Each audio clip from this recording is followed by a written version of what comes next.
All right, good morning. It is a Monday, 23rd of March, 2015.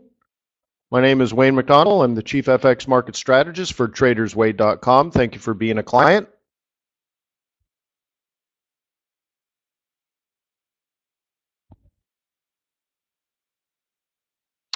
So today is a Monday. I like to plan out our trading week. So we'll go through the trading calendar. We'll also look at Commitment of Traders report so that we can identify not only where the large positions are, but where the large position trends are for the G10 currencies. And if we have any other time, I could take Q&A, maybe do some technical analysis, maybe go over some binaries. Or at least, how about this? Maybe we should start with the intermarket. Let's look at gold and oil and some of the stock indices, then do the Forex calendar, then do Commitment of Traders report, and then kind of wrap up for the day. Does it sound like a good use of your time?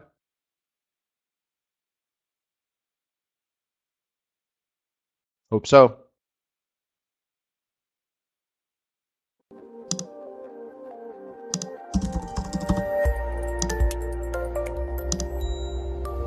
Remember, trading with leverage is risky and not appropriate for everyone. Your past performance, good or bad, never predicts future results. So always stay small, stay humble, focus on the long term, and never risk money you cannot afford to lose. All right, so let's move some of this out of the way.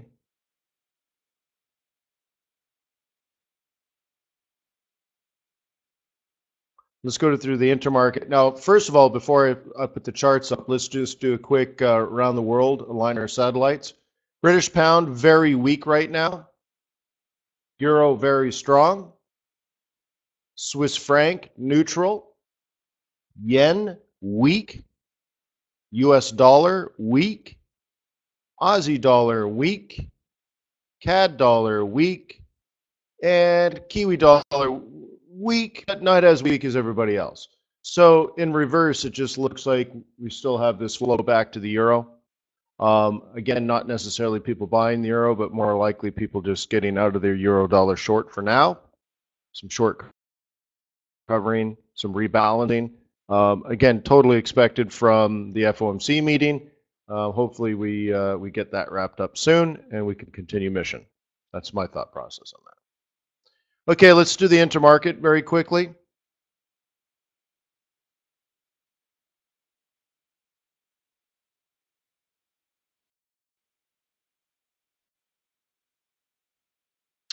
My PC is slow today. I haven't rebooted in like a year. All right. Okay, let's start with gold. Gold still below 12.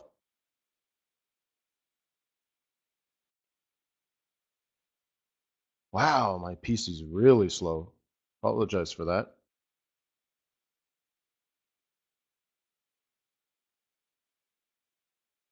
Shouldn't be this slow. I guess what should I should turn something off. There we go. All right, so this is a 4-hour chart on gold. The sort of light red area is the old support we identified. Okay. If you recall, when we were up here, we said there's no reason to be buying gold, and so yeah, it fell in here. Then this was our area where we figured there would be some sort of support for gold, some sort of defense of gold. And it's really just psychological level, 1150. 1100 would be even bigger. So now we're back up into here, but that's just part of the nonsense that with the basically profit taking on the euro dollar short we've had on the FOMC. More important to that, the market just was too bullish on the dollar. They thought, incorrectly of course, that the Fed was going to raise interest rates soon. Well, they've never given an indication of that, but people were betting on it anyway, so that's all. They just have to rebalance. They just were holding too many dollars. Too long, too strong.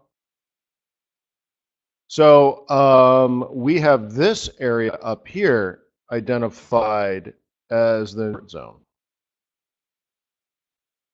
We're kind of in there, depending on the wicks that you're going to use, right? Oops.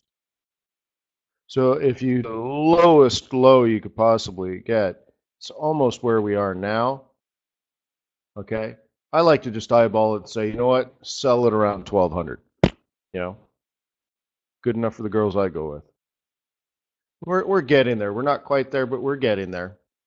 So maybe now this week we could look at pivot points, for example, as a place to sell. If M3, where we are now, if weekly M3 ends up being our top, so like let's say we already put in the high for the week and dollar gets strong, gold gets weak, then the M3 predicts an M1 as a bottom, a weekly M1. And that would be right there, weekly M1, so that would fall to 1140. So let's just say back down to 1150 if this is our top. Okay? If it wants to go a little higher, then we're going to kind of get into this area here for a sell, which would be, just above 1200, 1225 maybe, kind of up in here. And I hope not, because that's going to be a big delay. It's just a delay. Now we have 3 Fed guys. I know we're going to be talking about calendar later, and maybe it doesn't even appear on a lot of calendars, but we have 3 Fed dudes speaking today. They're probably going to come out saying, look, we never told you we're going to raise interest rates. We're not even thinking about it. We release our meeting minutes. Why don't you read it? I mean, the reason we released the meeting minutes is so that you know what we're thinking. We're not thinking raising interest rates. I mean, yeah. So they're probably going to come out and, that could create some dollar weakness again. Because, stupid is as stupid does, right? So if you thought they were going to raise interest rates in March, then you're going to say, oh, well, they're going to raise in June. Hopefully they come out today and say, hey, dummy, we're not going to raise interest rates in June either.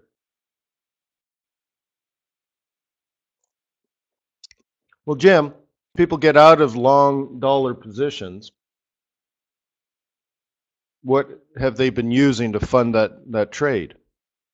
Euro. Okay. Does that mean the euro's good? No.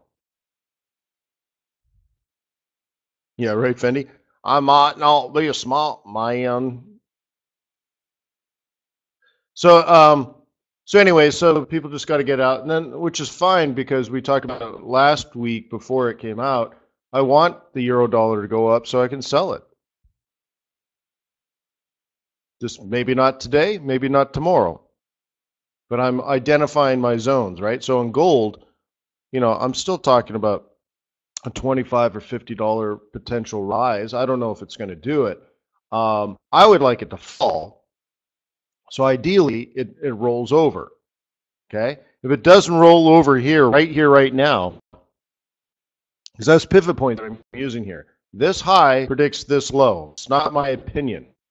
If that ends up being our high, that's the target. If it goes higher than that, then I figure we'll have it go up here.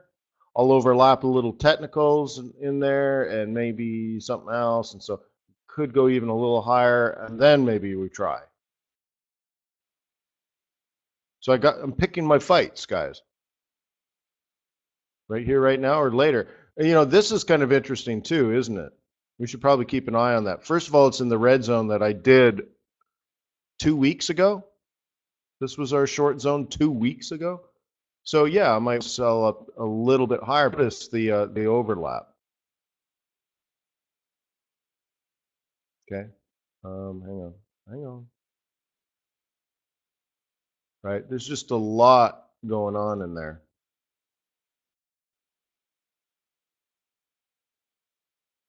Right.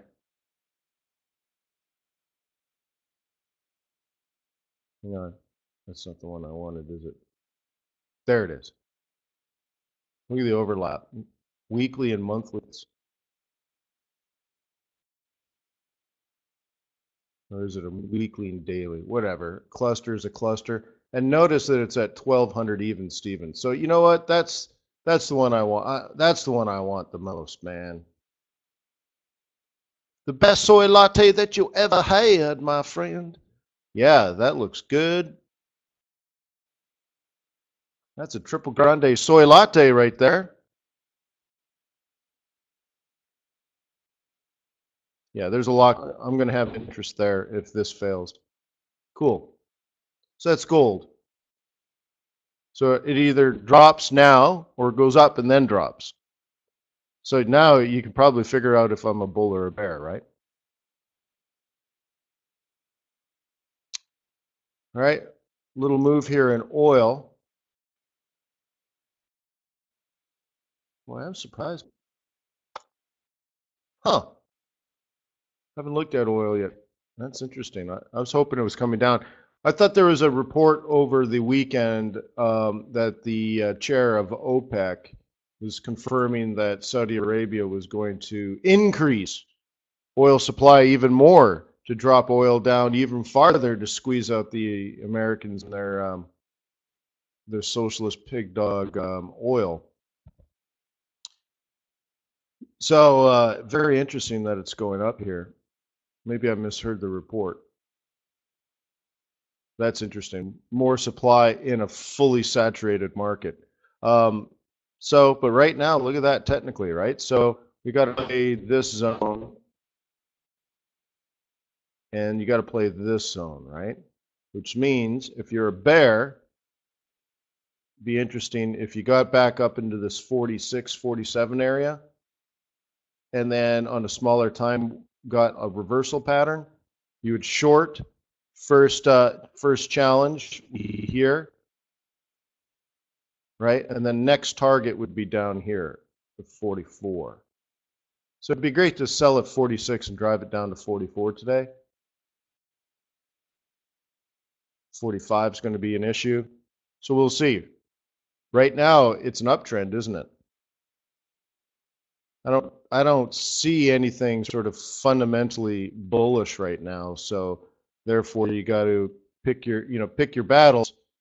And if you're going to sell it, you know, you got to ask yourself, where are you going to sell it? Oh, come on.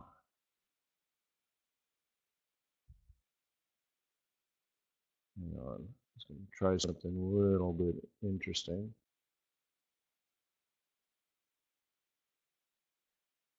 No.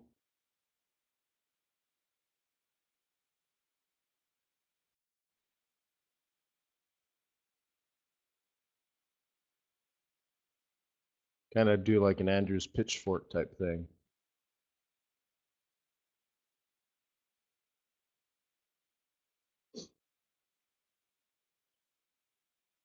Okay, so like there, so you end up finding areas of resistance. So this gray zone is a gray zone from a long time ago. You could start looking for behavior like this, right?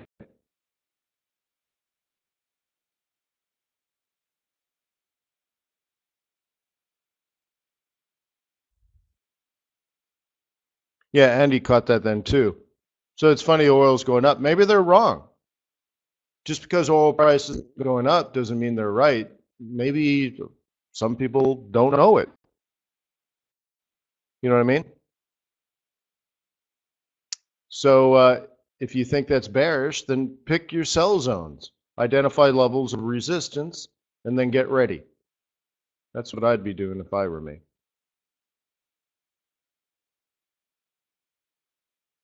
Take a look, 500.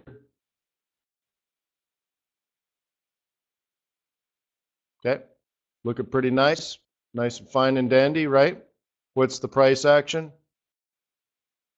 Double bottom, higher high, right? Higher high, higher low, higher high, higher low, higher high. Hopefully it's higher low, higher high again. Is we're pretty near a top, and that very often can get challenged. So we could have one of these first, And that usually gets a lot of bears in the game, and then they get slaughtered because they're late. What happens is you get a fib of this area.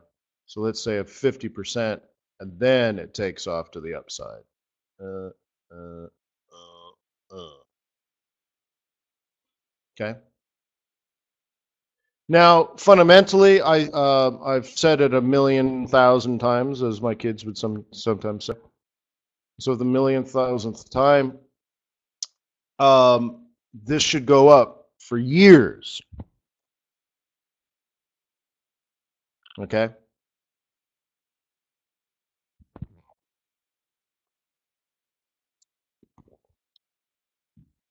I've been bullish on the U.S. stock market since it was at 8,000. I begged people to buy it. Do speeches about you can't save your way back into prosperity. So the next, the big part of that is quantitative easing increases asset prices. That's the whole point. And now we have artificially, okay, there might not be free money being pumped into our economy.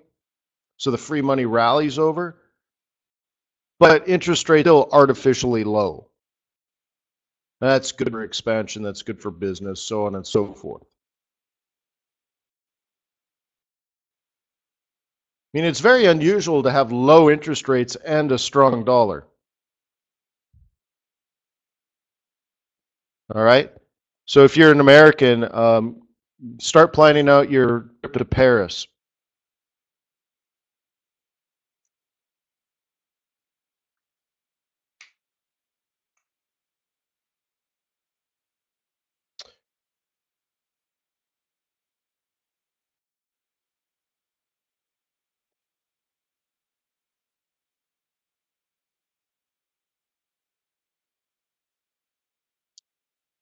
It's a good time to buy French wine, and I think the dollar is going to continue to get strong over the next few years. So buy your Chateau Neuf. All right. So anyway, so we're getting up to a challenge area. I still think up, but I always remind myself up, up, up, up, down, down, buy, up, up, up, up, down, down, buy, up, up, up, up, down, down, buy.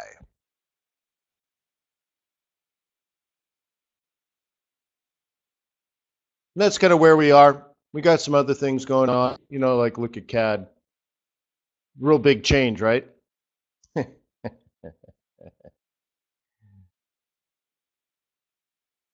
right, so let's go through the calendar.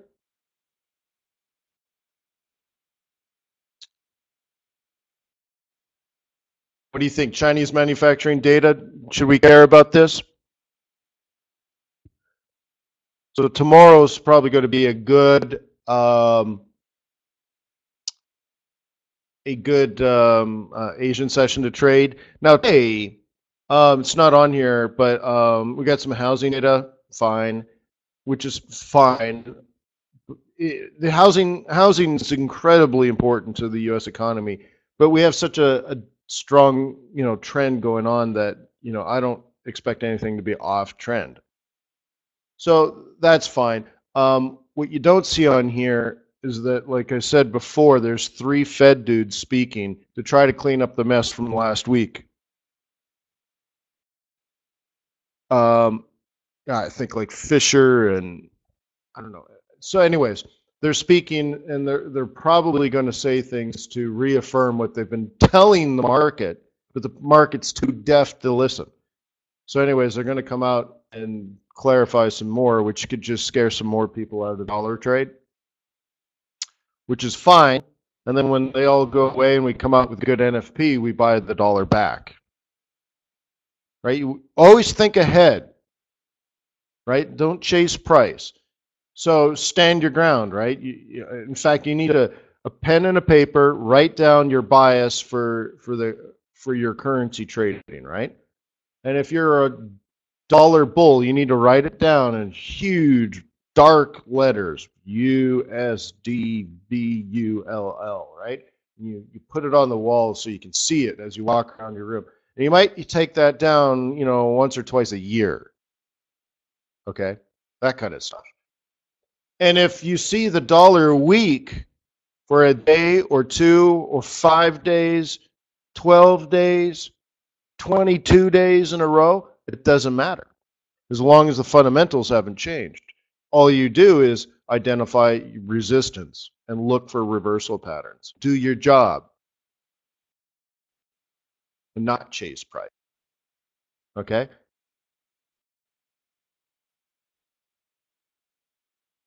So, anyways, when it comes to tomorrow, okay, Asia, very nice.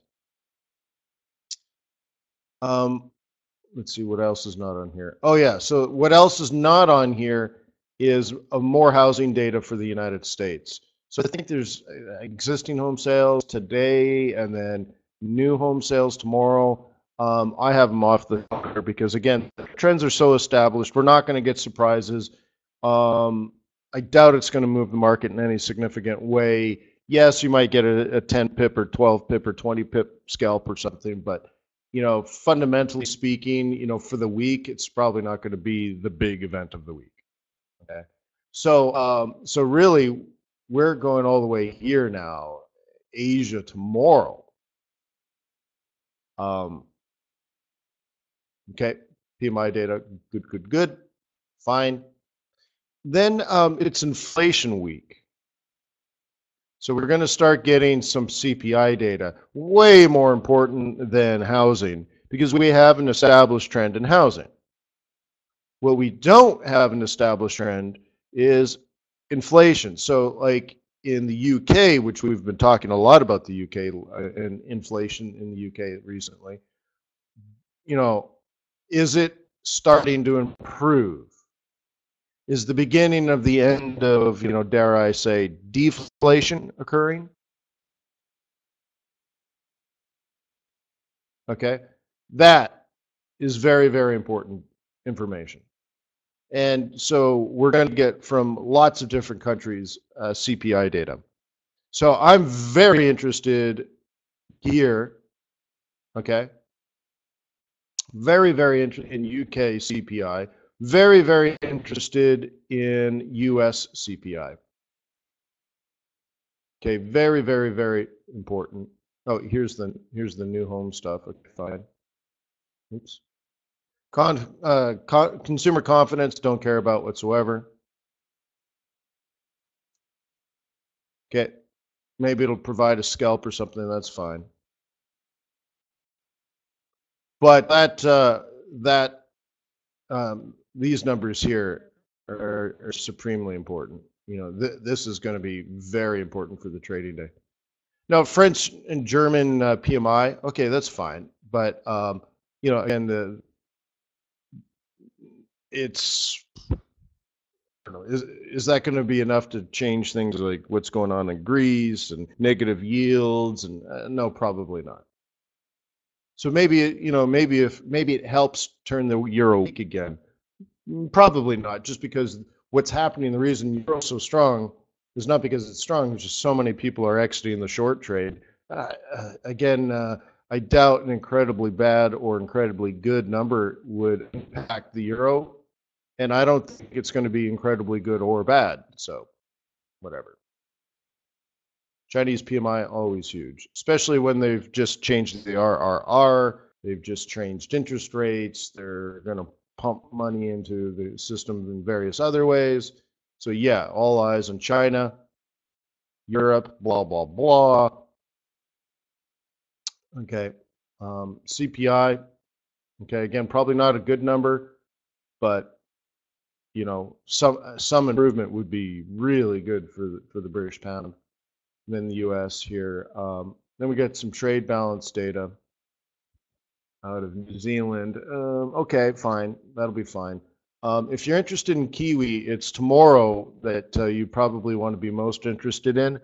Tomorrow around 10 a.m. New York time, you have the Fontana dairy auction report, and that's probably going to move even more than trade balance.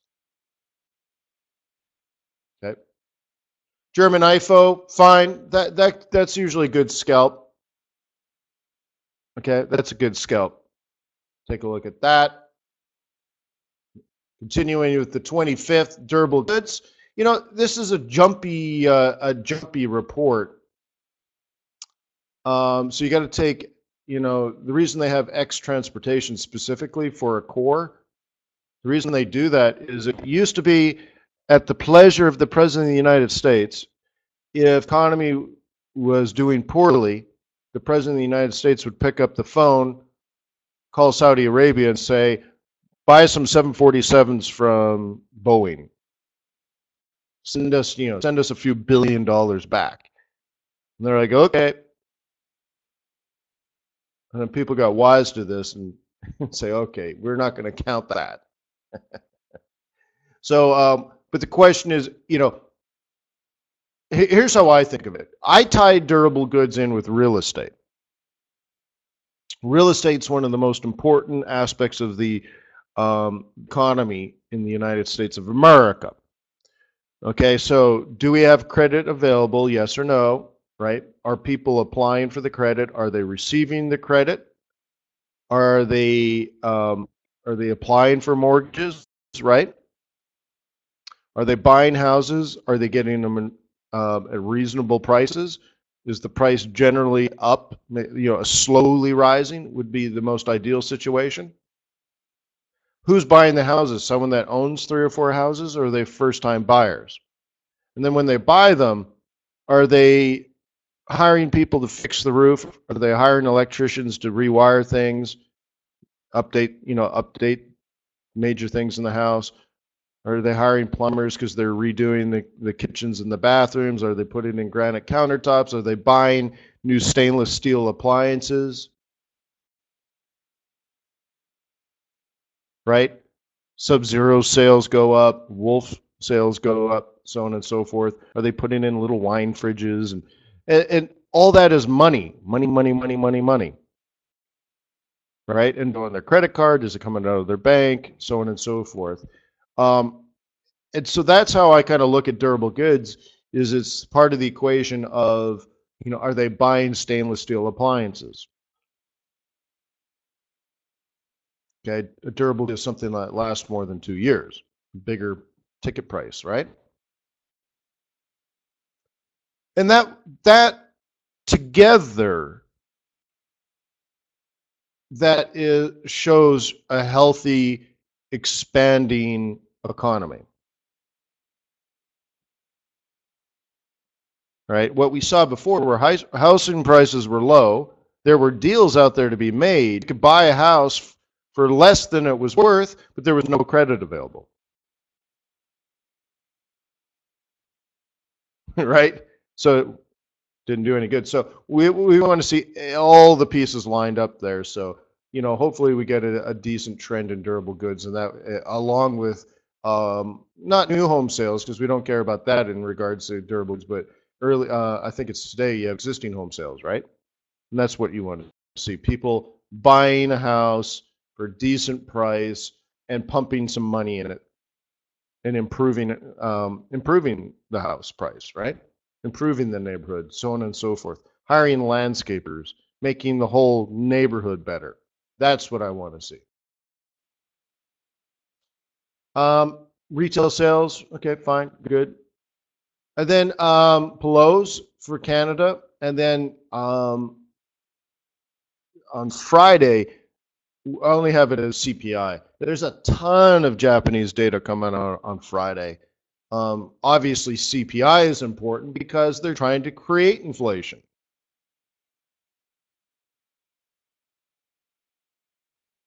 So a high number is probably bad, and a low number is probably good, meaning if it comes out 2.1 or even less than 2.0, then it's going to force government and the central bank to continue to support the economy through an expansionary policy.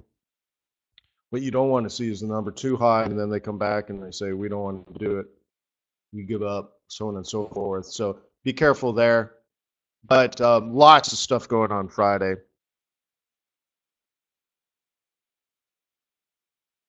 By the way, do you think Pelosi is going to say good things with oil prices down and likely to stay down for, maybe forever?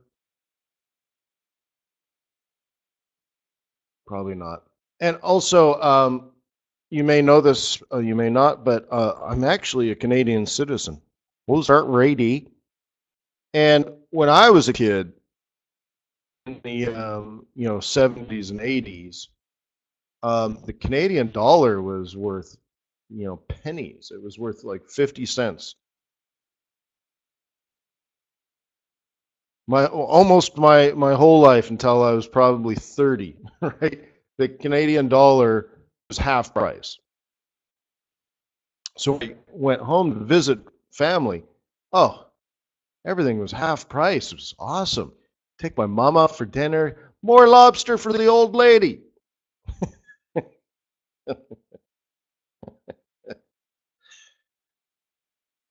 Escargot for the mighty silverback over here. Whatever, anything for you, Mom. So I could foresee that happening again. Why not? What's going to change?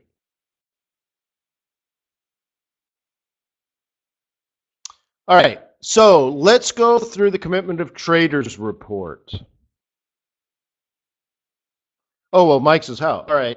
Let's say gold down and not likely to go up. Oil down, not likely to go up. Copper down, not likely to go up. I don't know anything about timber prices, but probably not high.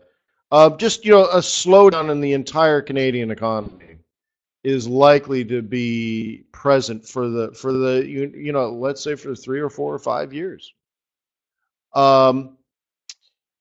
They're a commodity play, fine. They've done very well over the last 10 years because of commodities. Okay, good. And their largest trading partner in the United States is recovering quite well relative to all the other developed nations around the world. So that's positive.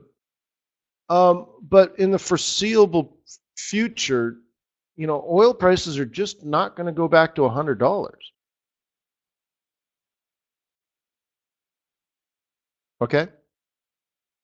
It's not going back there. There's nothing that indicates that we're going back to $100 a barrel. Um, $50, sure, okay, fine. But there's also a lot of downside risk. There's too much oil in the United States right now, and Saudi Arabia is increasing their production. They're driving prices down artificially now, so now there's an energy war. And it's a war of attrition, right? How much, Saudi Arabia is willing to lose 90% of their profits if it forces other producers of oil, let's say the United States, out of 100% of their profits. Okay? So anyways, so other things like copper, you guys should probably know this, but we talked about this maybe 3 or 4 months ago, where the guy in charge, I think it was for JP Morgan for commodities, he cut his outlook for 2015, the demand for copper by 40%. In 2016, he revised down by 40%. Very similar for iron ore, slashing demand for iron ore down by 40-50% for the next couple of years. China has stockpiled, and they're struggling as it is. So they bought a lot of cheap product, and they just may not need to replenish for a while. And they're going through that process of needing to artificially reboot their economy through expansionary policies. So it's going to take a couple of years to get China back online, which is going to take at least a couple of years to get Australia and Canada back online. So, okay, the nice thing is Canada has a much stronger relationship with the United States than China. In Australia's scenario, their strongest trading partner is China. So if China is likely to be, flat, let's say at best for the next 2 years, then there's not much sort of pent up demand waiting to hit Australia, right? So Australia is really tied to China. China is likely to be flat at best. Now, Canada is really tied to the United States, and the United States is expanding. It is growing. So that's probably better for Canada, but you know, we're at almost 130 now. Why can't this go to 150 over the next year and a half, 2 years? Like 150, sure, easy.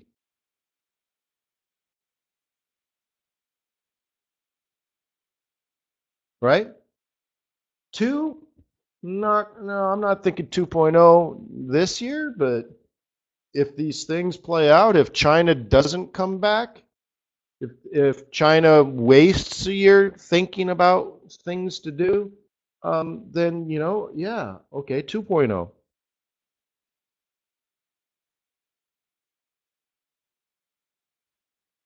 So on and so forth, right?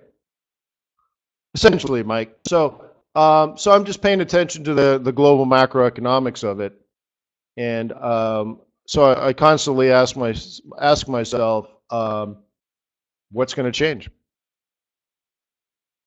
And there's no evidence yet of a significant positive change out of China. Okay. And does anyone know the key to China? I've said it before, but we have a lot of new people in the room. Let me just go through it very quickly. Okay. The key was the ECB needed the authority to do quantitative easing. Fine. Now they have the authority. Now they're starting to do quantitative easing. It's going to take a year for that to trickle down through the multiplier process of putting more money into the economy. Money supply goes up, interest rates go down, consumption stabilizes, grows, and eventually the factory worker has a job, has credit, has a salary with good money, and starts to buy a new LED TV. Okay? And that's trickled away down now from the commercial banking system all the way down to the average Joe in a factory in, whatever, in Eastern Europe, right? Okay, that's going to take a year. When that starts to, kick in, let's say 9 months from now, so let's say fourth quarter of this year, then China's going to start stabilizing as Europe draws down their inventories and then needs to place new orders, maybe for Christmas, place new orders in factories in China. Then China starts to stabilize. All right, so now you go, let's say, first quarter of 2016, China significantly draws down their stockpiles of commodities. And then they pick up the phone, they call Australia and say, send us some iron ore, send us some coal, send us some copper, send us some wheat, send us some, some nice wine, whatever. And, things like Baltic Dry Index start picking up and commodity prices start picking up. So we're now talking about what, second quarter 2016 for stabilization in commodity prices? Or maybe I'm just guessing. Or maybe I actually think about this stuff, right? Does that, when you string it all together, does that make, really common sense?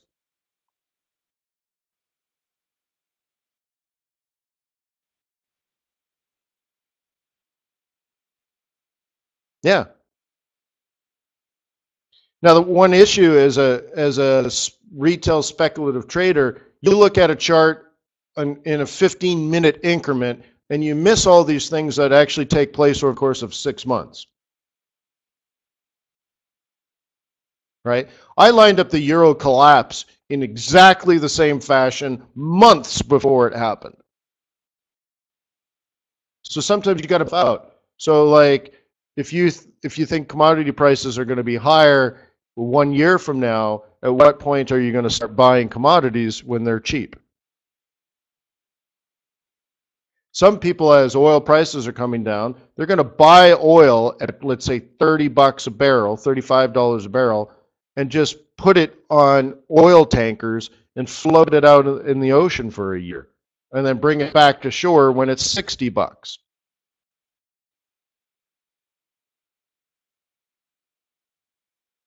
And that's pretty cool because they're like, hey, what do you do for a living? Oh, well, I bought oil, I put it on a ship, I floated it at sea for a year, then I sold it for a $10 million profit, and I no longer work. And by the way, when the ship was floating at sea, it wasn't much work then as well. So I'm done. That was my life's work right there. Yeah. That's why you need credit, guys. No, you rent it. Or that's the best part. It's just a carrying charge. Right?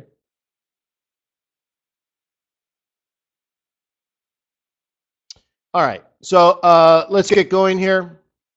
This is the Commitment to Traders report. This shows large positions held by non-speculative, or sorry, non-hedging, pure speculative traders. These are trades that are in the market, they're open, and they're large enough that they're required by the Commodities Futures and Trading Commission to be reported. So these are big boys. These are hedge funds with, hundreds of millions of dollars perhaps locked up into the market right now. So again, it's not opinion, it's fact, it's money in the bank as of Tuesday of last week. Close of trading on Tuesday. This information became available close of trading on Friday. Okay, so it's not immediate, but it's the most recent information we can have. What we're looking at here is the net result. And you can see we went, down and down. Okay, this is people buying.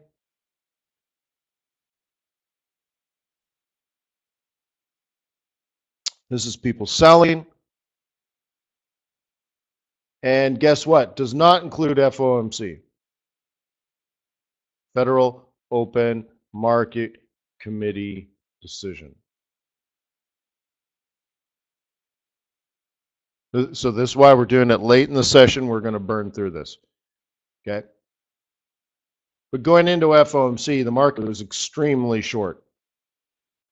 Well, it's pop, right? So next week's COT data will be very interesting.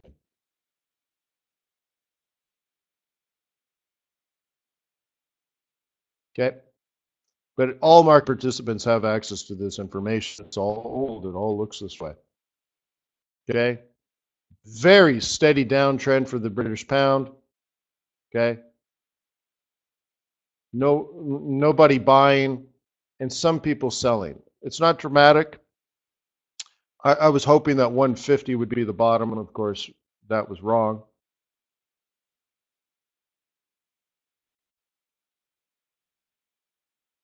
Take a look at yen.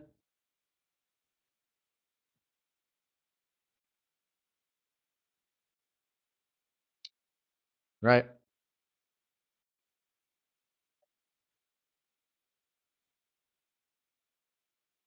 People went long.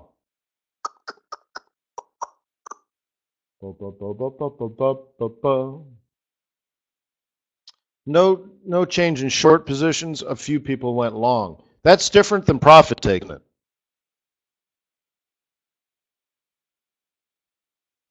They're still short. No change in the short positions. So they didn't get out. And some people started buying yen. Don't like that. So next week, the change in this data is going to be very important. And in fact, the next 2 or 3 weeks, this data is going to be more and more important as we see how the portfolios adjust. Remember, we're talking about after FOMC, we're just looking at portfolio rebalancing. So it takes these guys 2 or 3 weeks, maybe a full month to rebalance. So it'll be interesting to see what changes, right?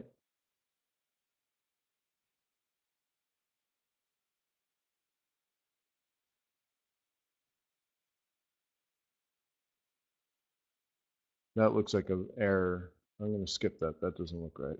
Mm, mm, mm, mm, mm. Kiwi, just less interest, right? Look at this, less bulls and less bears. No significant change in anything. And here's the neutral zone. Other currencies are way below or way above the zero line. We're basically at the zero line. And check that out. Less bears, less bulls.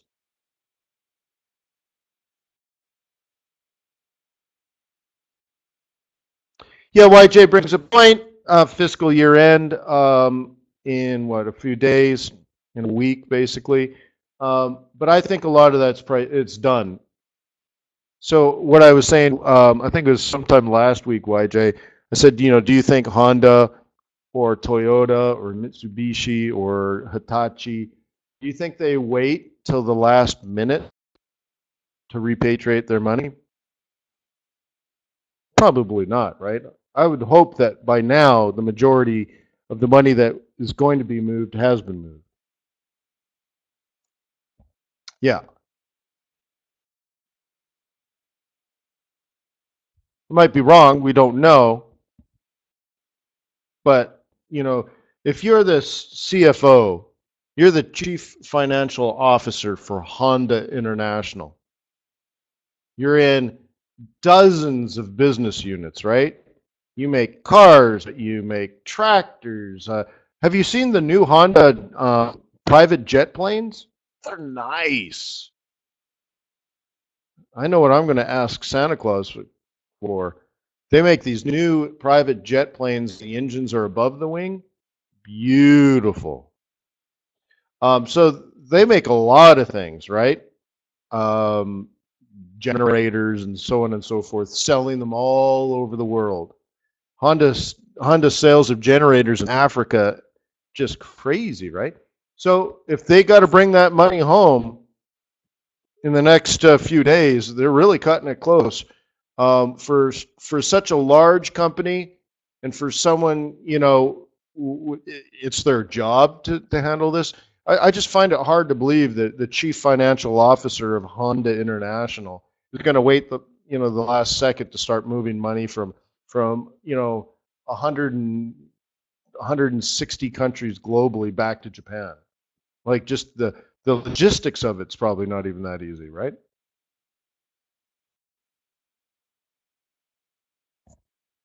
It's easy for Sony because they don't make profits.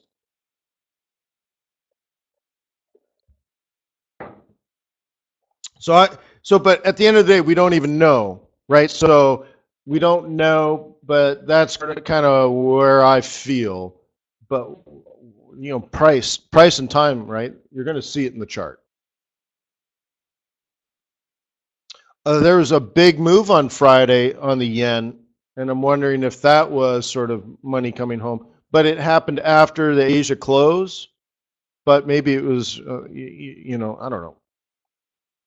Who knows? The yen got really strong in the last few hours of trading on Friday. So maybe that was partially due to repatriation. But I think this is interesting, though. Less bulls and less bears. I'm wondering if an opportunity is going to appear on that pair. It's a sleeper. Might be an opportunity.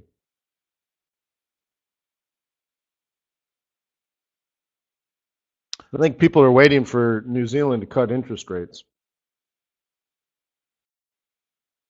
That would be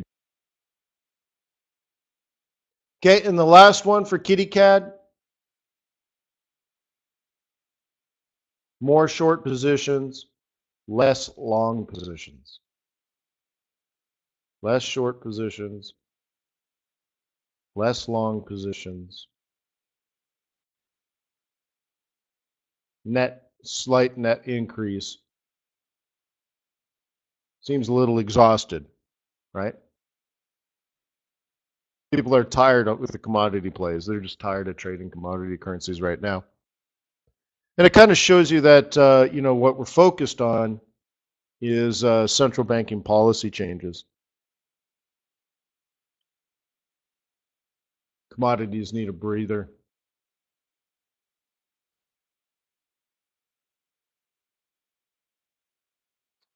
Let's go to Euro USD.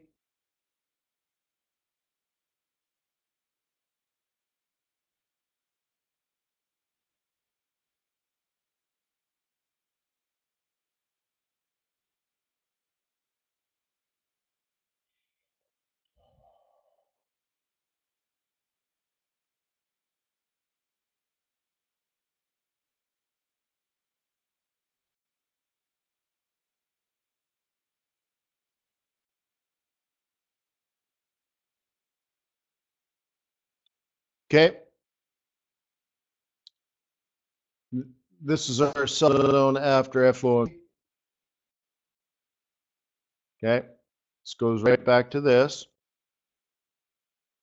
The concern now is we're going between the 21 and the 5. If the 21 breaks, we go up to the 55, which is currently in a downtrend. So I think we're probably going to meet back at 110 again if this happens. But it's still a sell zone. And, this says 111 and then come back down. Okay? So if I'm a bear, my job is to pick where I want to sell. I want to sell around there, or we go into a range trade, and it's probably going to be more like this. And then this area ends up being support, and so I sell here for a target. Okay. So I got my areas. Look, I'm done. It's called swing trades, guys. So I know this was a fantastic trade. This doesn't look good that we're heading back up to it. Okay. So again, this trend should come down, and I will try selling it again in this zone. Because the 55 is in control, we're vulnerable either to a lower high or a double bottom. Okay.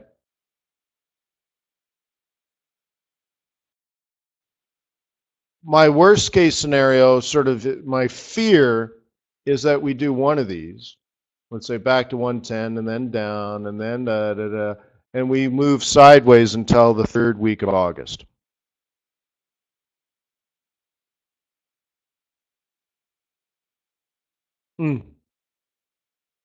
That scares me. But at least I have my dancing career to fall back on.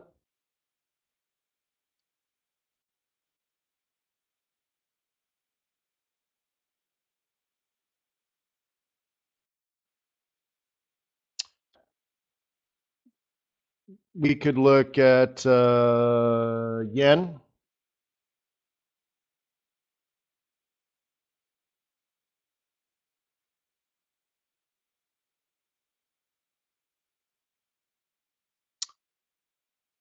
Okay.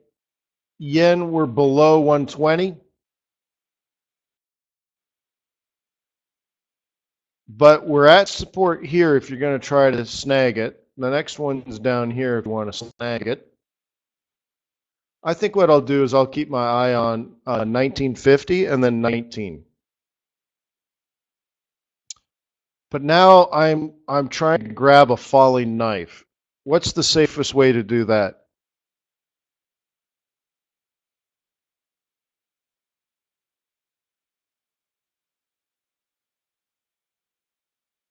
Hedge with the binary option. So so if we make a lower low, I'm still going to have to pay attention to the weekly S1 at 119. Okay. And then the next one here is weekly S2 at 18. And I'm going to try, if we head down there, I'm going to try to grab them only because they're psychological levels. That's it. No other rhyme or reason to it. Okay? But I'm telling you now. So if price comes down here, we're going to technically be in a downtrend because we're now connected like this, right? So I'm going to try to long the cash market. So I'll be long cash Forex. And then I'll place a short position using a binary to hedge the cash. Binary has a smaller time frame. I could do it for like a 24-hour binary.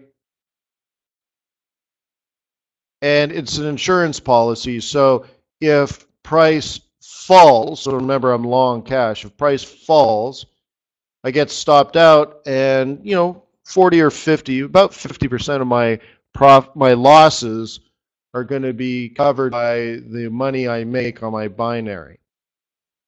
So I'm taking a higher risk trade. I'm buying in a downtrend technically, but I want it fundamentally to go up. And by using a binary to hedge, I'm reducing my risk by 50%. It's an insurance policy. It's costs some money, but it helps because I get into the trade I want to get in, and I'm reducing the risk. And that's what a hedge fund is trying to do, give you the opportunity, but at the same time trying to reduce as much risk as possible. Versus just, degenerate gambling, right? Any fool can just buy it at 119 and hope for the best. Hopefully we're a little smarter than that. And if 119 doesn't work, 118 is going to be very interesting to me. Okay? In fact, 118 might even be more interesting because now I have pivot points. And it's very unusual for price to go below weekly pivot points. Very, very unusual. That's why we use them, yo. So, let's expand this. Let's expand here. How often do you see price significantly going beyond weekly pivots? Not too many times, right? So, right, if price made its way down and I wanted it to go up, I have a psych level, I have a reversal pivot, and if I hedged with a binary, maybe we get one of these things.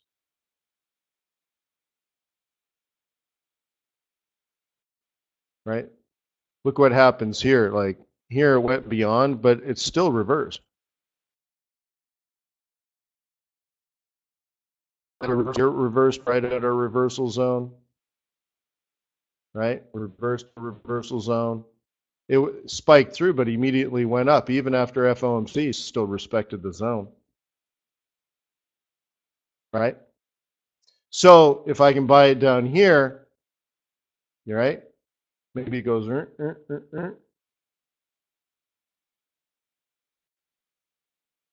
So if you're a long-term player here, wouldn't you also measure this bottom to this top in a fib style? I'm eyeballing it, but that looks like either 50% or close to a 618, doesn't it?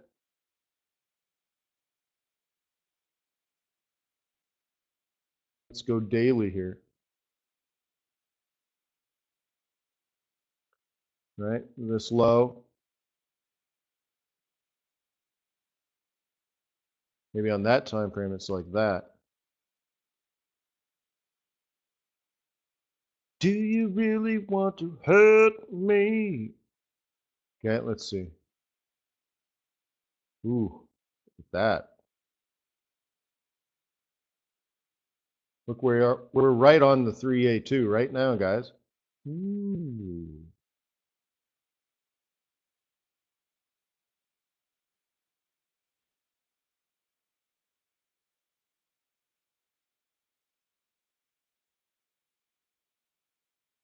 Very interesting, huh?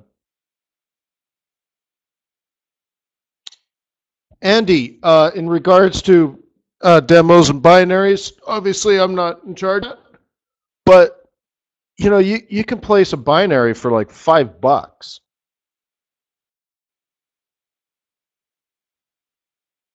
right? So in that case, if you can't afford that, you shouldn't be trading anything, right? So maybe it's not that crazy, but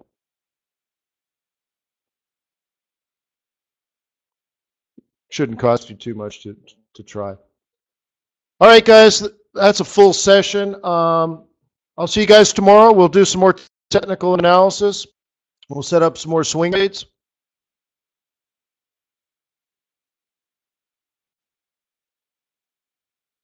Oh, as far as an account, Andy, I don't know, but the binary itself, a binary trade, I think they're as cheap as $5.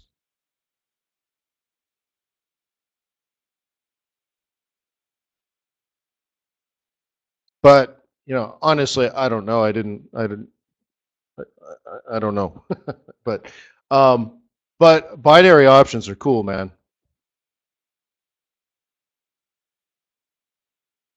Yeah, exactly, Andy. So, but you asked me about a demo on a binary. I'm like, I don't know, dude. But oh, okay. Jenny wants to know where the recording is. Yes, one. It's on tradersway.com. Click under market. It's right on the homepage, one of the tabs. And then the other one is youtube.com.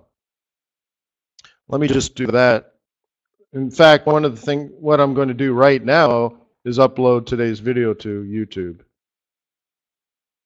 youtube.com. I think I spelled that right. /C/Traders Way. All right. You'll also find it on it gets posted to about a dozen other Forex websites.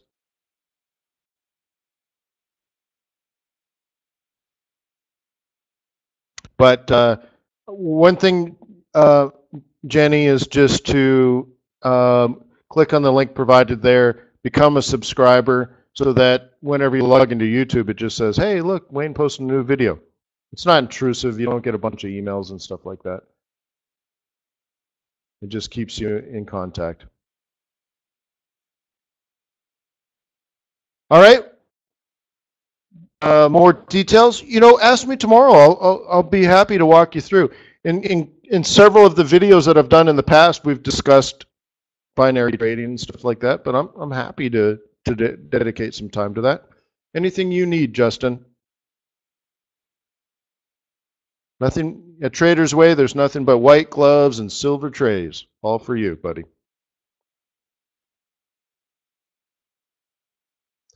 Do you want me to draw you a hot bath, sir? Would you like fresh baked chocolate chip cookies? How about some bubbles? We got it for you, Bubba. Take care. Peace on earth. May the pips be with you. May your profits be above average. I'll see you tomorrow, next day, and the next day, and the next day. Awesome.